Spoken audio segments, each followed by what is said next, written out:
Welcome back to Driven Daily. We're now in week 2 of preparing the Datsun 280Z shell as a street-legal hill climb race car. Last week, I finished up the chassis table, got some casters on that, and we dropped the Datsun shell on top of it.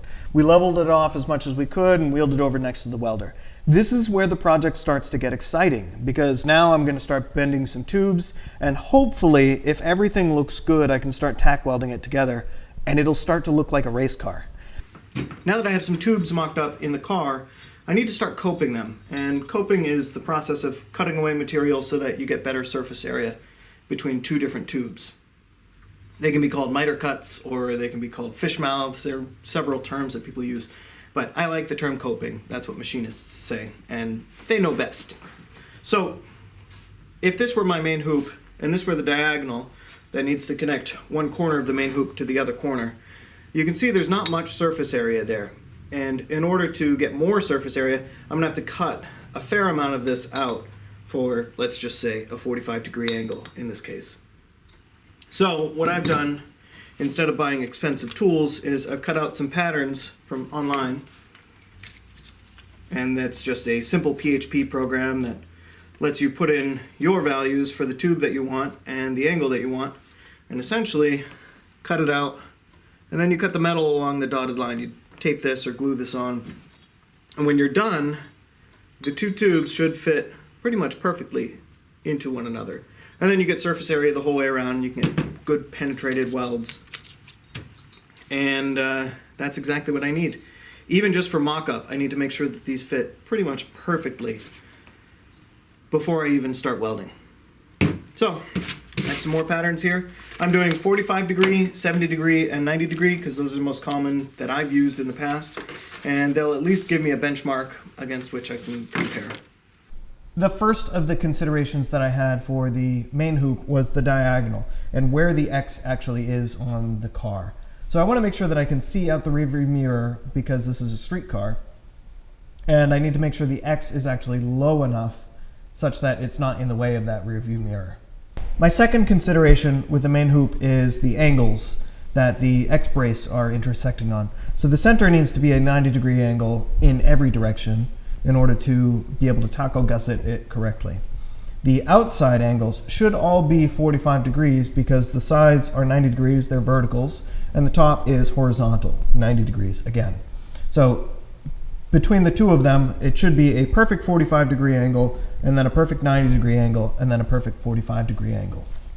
And then my third consideration is the lengths of each of the diagonals. So they all need to be exactly the same in order to get the same sizes.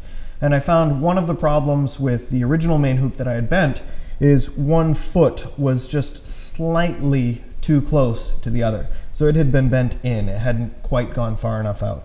So I had to move that out about a ½ inch, and I used a reinforcement piece of square stock to space that out and then welded in the bottom diagonal. Consideration C was the layback angle of the main hoop. And what that is how far back the main hoop leans from its footing relative to the ground. And Spec Miata has a maximum layback of 15 degrees, and that's what I had originally planned for. It fits the lines of the body really, really nicely.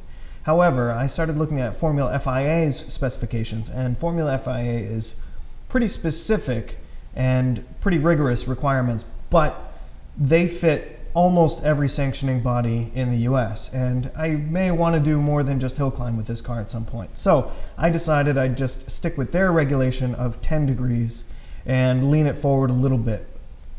That caused a problem because the fender wells are slightly in the way. I needed to move the footings back about another 2 inches without changing where the top height ended up. So I ended up cutting the fender wells out, and that shouldn't interfere with the tires, so I think I'm in the clear, but I won't know until I start test fitting everything together. So now that I've bent up my main hoop, I need to add a diagonal reinforcement to it.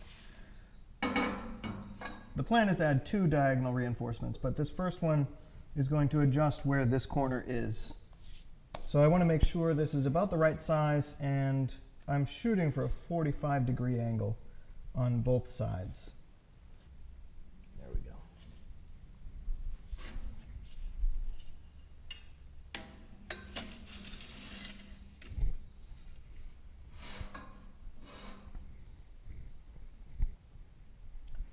about right.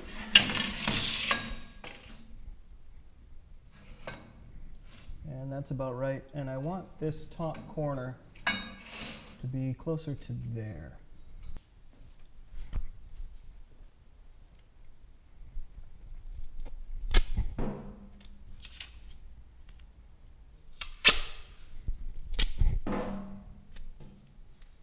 So I'll finish taping this off, and then I'll just go to town with an angle grinder.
Things came together really nicely, and by the end of the weekend we had cut, fitted, coped, and tack welded both diagonals into the main hoop.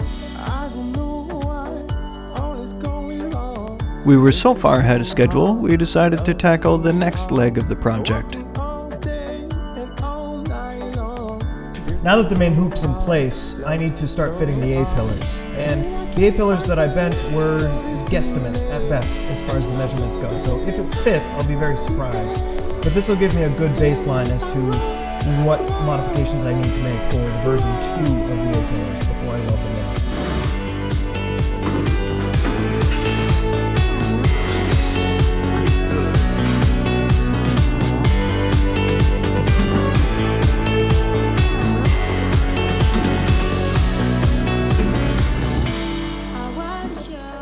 The body reinforcement that we had added to the front of the car earlier was in the way, so we ended up having to cut that out before we could finish the test fit.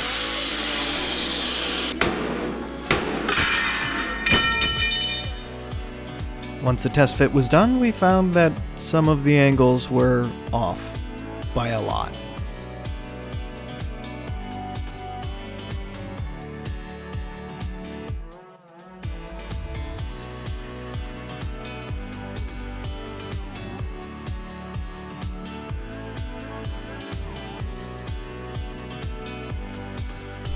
So pretty much all we got done this weekend was test fitting the A-pillars and finding out that they were completely wrong.